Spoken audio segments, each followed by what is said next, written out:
میرے نبی پاک صلی اللہ علیہ وسلم نے فرمایا روزے دار کے لیے دو خوشیاں ہیں۔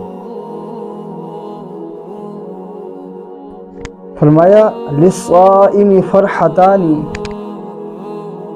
فرحۃ عند افطارہ، پہلی خوشی کہ جب وہ روزہ افطار کرتا ہے، فرحۃ عند لقاء ربہ، دوسری خوشی جب وہ اپنے رب سے ملاقات کرے گا۔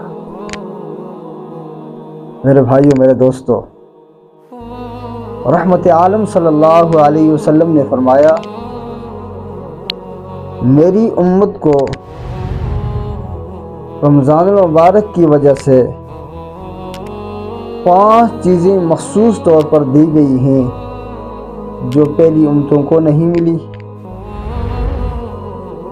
ان میں پہلی بات یہ ہے کہ روزے دار کے منہ کی بو اللہ کو مشک سے زیادہ پسند ہے۔ روزے دار کے منہ کی بو جو معدہ خالی ہونے کی وجہ سے ہوتی ہے، انسان کام کرتا ہے بھوک میں، پیاس میں، جب معدہ خالی ہو جاتا ہے تو معدے کی وہ جو بو ہے وہ اللہ تبارک و تعالیٰ کو مشک سے زیادہ پسند ہے۔ دوسری بات فرمائی کہ روزے دار کے لیے دریا کی مچھلی تک ساری چیزیں دعائیں کرتی رہتی ہیں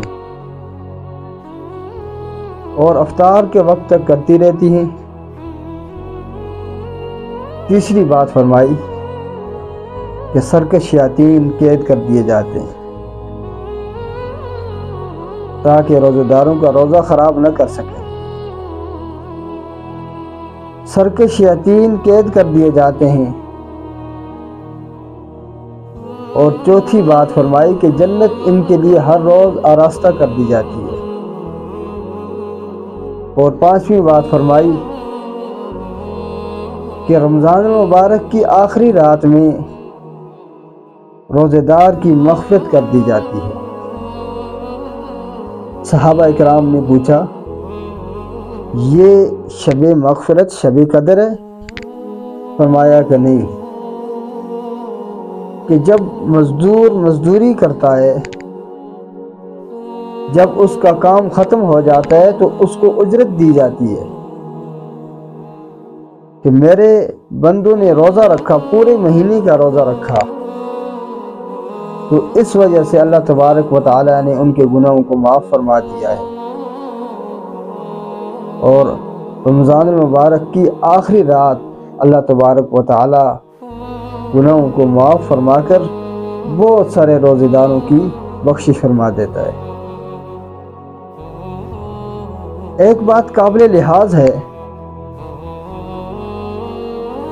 کہ 4 آدمی ایسے ہیں کہ جن کی رمضان المبارک کے پورا مہینہ گزر جانے کے بعد بھی بخشش نہیں ہوتی، لیلۃ القدر میں بھی بخشش نہیں ہوتی۔ فرمایا ایک مشرک